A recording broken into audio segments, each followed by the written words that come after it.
Hello everyone. Today we are going to start a new chapter in accountancy, that is accounting ratios. In this chapter we will be studying about accounting ratios as a tool of financial analysis. Accounting ratios as a tool for financial analysis. We have discussed in the previous chapter regarding financial analysis and the various tools related to financial analysis. And we have discussed in detail about comparative statements and common size statements. And this is a continuation to that. This is accounting ratios. Accounting ratios.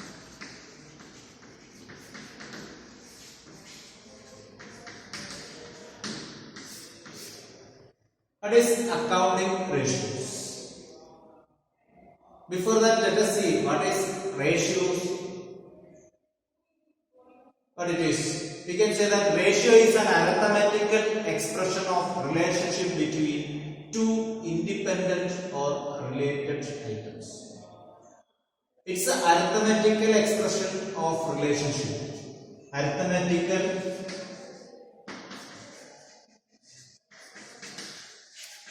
expression of relationship between two independent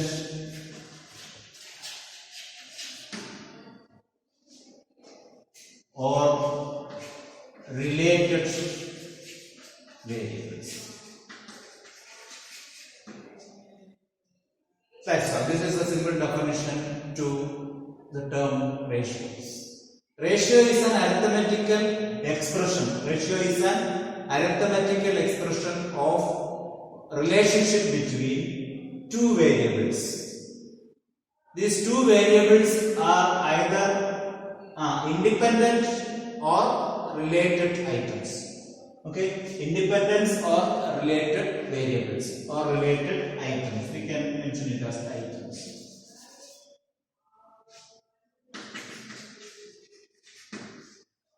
So it's an expression of relationship between two different items, whether independent or related. That is called the ratio. Okay. Ratio is the arithmetical expression of the relationship between two independent or related items. Okay. Now let us discuss what are the objectives of ratio analysis.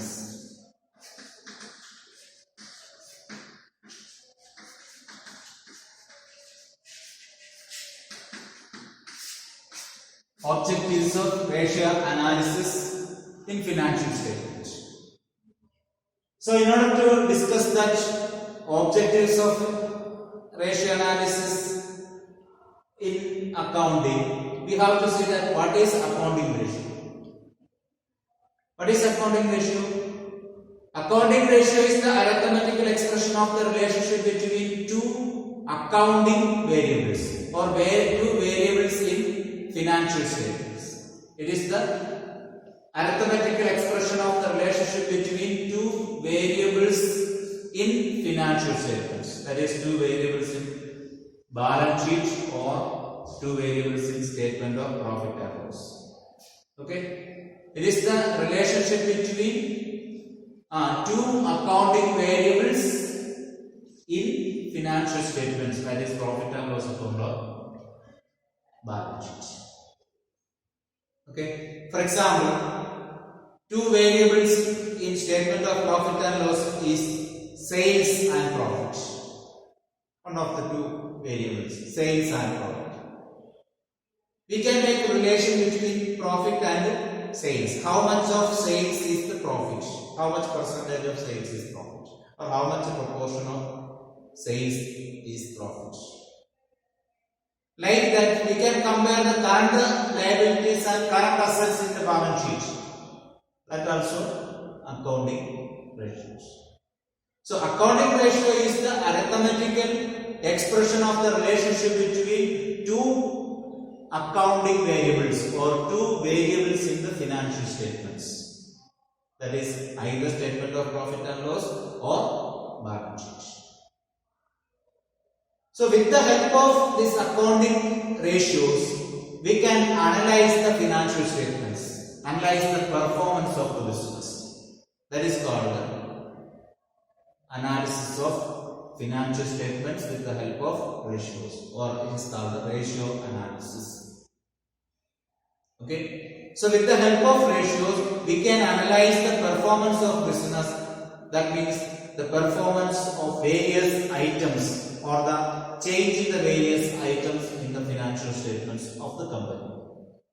So that is what is called ratio analysis. And what is the purpose of ratio analysis, or what are the objectives of ratio analysis, or what are the advantages of ratio analysis? That's what we are going to discuss now. The first important thing is it is useful in analyzing financial statements. So ratio analysis is useful in analyzing financial statements. Ratio analysis helps the analysis of financial statements. With the help of ratio analysis, we can compare the performance of two different years of a business organization, or we can compare the profit and loss account of two different years or two business organizations. So it is a useful tool for analyzing financial statements. For example, we have told that 1 lakh is the profit and 5 lakh is the loss, sales. This is profit, this is sales. So we can state that profit is to sales will be 1 lakh is to 5 lakh. That means 1 is to 5. Or we can state it as 1 by 5. That means 1/5 of the sales is profit. So this is on a particular year. In another year, suppose the profit is 80,000 and sales is 5 lakh. So we will get 0.8 is to 5. 0.8 is to 5. Or 0.8 by 5. So that is the ratio. So 80,000 divided by 5 lakh, that means we will get 0.8 by 5. So this is for year 2020, March 2020, and this is for 2019 March. So here it is showing an increase, isn't it? 2020 shows an increase. That means with the help of that we can analyze the financial statement. With the help of the ratios we can analyze the financial statements and can compare that. Then another one is useful in simplifying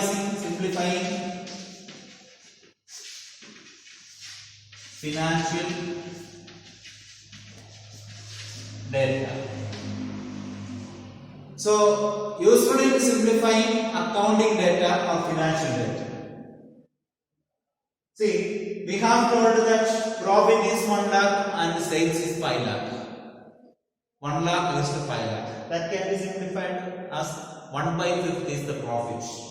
So simple terms we can say. 1 by 5 of sales is profit. So in that simple way, we can express all the financial items with the help of ratio analysis. Okay. The next one is, it is helpful for or useful for forecasting.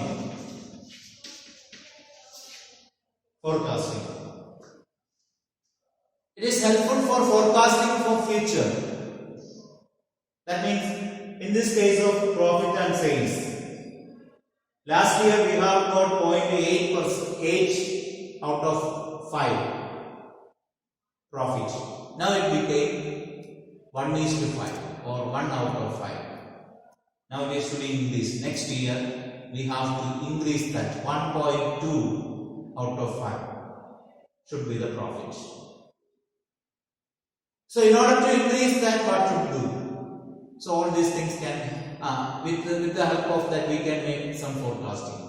Next year we have to increase 0.2 out of 5 in profit. So that's the forecasting. So in order to forecast, we can use ratio analysis. And in the same way, it's helpful for helps in locating weakness. Ratio analysis helps to locate the weakness of the business or locating the weak areas of business. So, ratio analysis helps to locate the weak areas of business. Where we are weak, in which aspects we are weak. Suppose our labor cost, every year the labor cost is increasing. So why it is increasing? Why that much increase in labor cost? So that is a weak area that is to be controlled. Or the raw material cost is increasing every year. What is the reason? It may be because of the wastage of raw material. So wastage if reduces, consumption of raw material may increase. Or consumption means that we can judiciously use that. So need not buy the raw material again and again. That means if we are reducing the wastage, that raw material can be effectively utilized. So wastage will be reduced and need not purchase more. So in that way, which are the weak areas that can be identified and rectified with the help of ratio analysis. Then next, another important thing is useful in interfirm and intrafirm comparison. We can say that useful in comparison. Comparison means both interfirm and intrafirm. Interfirm comparison means we can compare the performance of one business organization with another business organization. What to do for that? We can compare the elements in financial statement of two different organizations with the help of various ratios. We have current ratio, then fixed assets to net ratio, net worth ratio, gross profit ratio, sales ratio or net profit ratio. So all these various types of ratios are there that we will discuss. With the help of that ratios, we can compare the performance of two different organizations. Like that, we can make intra-firm comparison also. We can compare the performance of one business organization with the different years of accounting performance. Okay, so it will help for the interfirm as well as intra-firm comparison of the business. So these are the various objectives or advantages of ratio analysis. Now let us discuss what are the limitations of ratio analysis. What are the limitations of ratio analysis? So what are the limitations of ratio analysis? First one is false results. What is false result? Why there is a chance of false result? Sometimes the result of ratio analysis may be false. It may not be always, sometimes. Why? Because if there is any fault in financial statements, that same fault or faults may be reflected in ratios. Suppose if the profit is overstated or understated, that can be done with various methods or various ways that can be manipulated. So accordingly, if the profit is shown manipulated, the result shown by the ratio related to profit will not be fair and right. So there is chance of false result.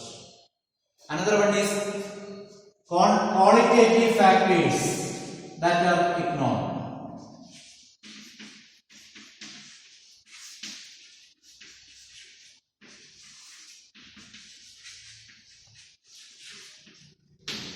So in order to measure the efficiency of the business, it helps not only the quantitative factors, certain qualitative factors are also there which helps to increase the efficiency of the business. Or various qualitative factors are also there which affects the performance of business. That is not only the quantitative factors. Suppose we are saying that transportation expense. In a year, transportation expense is written, that became a huge amount, a big expense. So that may be due to some problem. For example, while making the transportation, some accidents happen. Again, we have to hire a vehicle and continue this transportation. So in that case, due to some effect, transportation expenses increase. That may not reflect in the coming years. So various qualitative factors or unexpected factors which are qualitative in nature that may also affect, that cannot be measured with the help of ratio analysis. That cannot be recognized. Okay. Then next we can say that there is no standard ratios.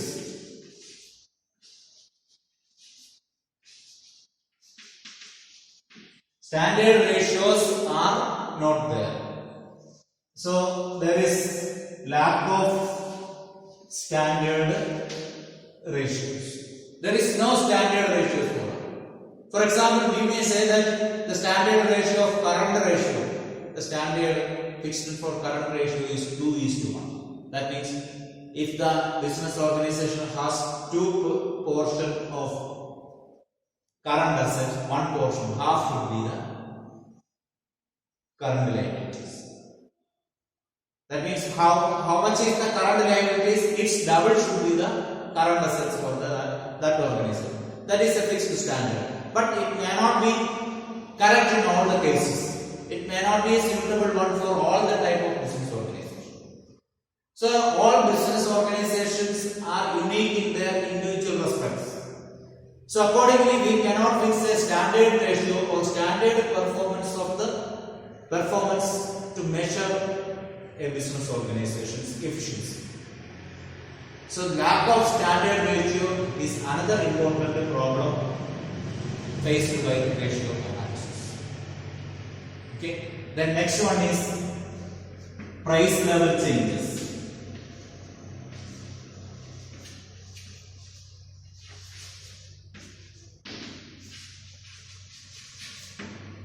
Price level changes are ignored, or price level changes are not considered for calculating cash flow statement. Ratio analysis. That means in ratio analysis, we will measure the performance with the help of the given figures. Isn't it? So we have told when discussing the limitations of financial analysis that there we are not considering the price level changes. That means discounted value of money. After every year, the value of money goes on decreased. So that is not considering in ratio analysis also, because this is the limitation of accounting records. That same limitation repeats here also. And the last one we can say that window dressing.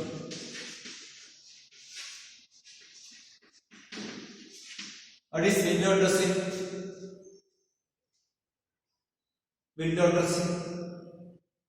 We have discussed that window dressing is various efforts or various manipulations made for showing an imaginary figure or a boosted figure, sometimes for showing an exaggerated profit. So profit will be stated exaggerated, sometimes for some benefits. So such a type of making some exaggerated figures to make the financial statement convenience for the owners or the beneficiaries are called window dressing. So that is a fraud. So the same that will affect the performance or that will affect the analysis also, ratio analysis also. Is it clear? So that is also another important problem faced by ratio analysis. So these are all the objectives and limitations of ratio analysis. Let us discuss one more small topic, which are the types of ratios.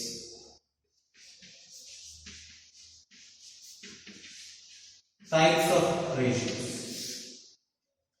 In this chapter, we will be discussing about around 15 different types of ratios in 4 different categories. Now we are going to just introduce that which are those 4 different categories of ratios, and in the coming class we will be discussing in detail about such classifications. So these ratios can be broadly classified into 4 different categories. First one is liquidity ratios. Liquidity ratios. Then another one is solvency ratios. Then activity or turnover ratios, and another one is profitability ratios.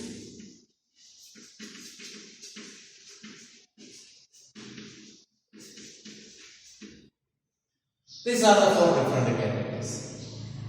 What is liquidity ratios?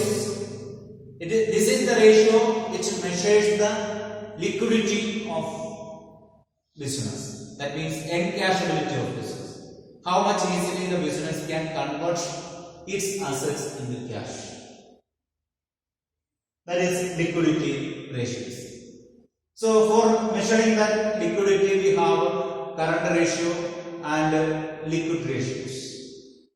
Then solvency ratios are there, which says about the long-term and short-term solvency of the business. That means how far the business is able to exist for short-term period of time as well as long-term period of time by meeting its various clients. The capacity to exist. That is what solvency ratio says. Here we will classify again ratios for short-term solvency and long-term solvency. That means how much it is able to meet its short-term obligations as well as how much it is able to meet its long-term obligations. Then the third one is activity ratio or turnover ratio, which says how much the business is able to raise its resources or earn its resources, earn and maintain its various resources. Okay, how much the business is able to raise or acquire or earn its various resources. That is called activity ratios or turnover ratios. That means earning and maintaining the resources depends on the activities of the business. That measures the activity or the efficiency of the activity of the business. The next, profitability ratios. That means how far it measures that how far the activities of business are profitable. What is the tendency of earning profit? So that's what we have discussed here. Profit divided by sales into 100. That may be, we will classify what's net profit ratio, then gross profit ratio, etc. and all. So that is coming under profitability ratio. So these are the 4 different types of ratios. Okay. So today we have discussed what is ratio, what are accounting ratios, then what are the objectives or advantages of ratios, objectives and advantages also. and discuss the limitations. Then at last we discuss the different types of ratios. Okay, so this is all about the introduction part of ratio analysis. In the coming class, we will be discussing about various ratios and solve the related problems. Okay, thank you.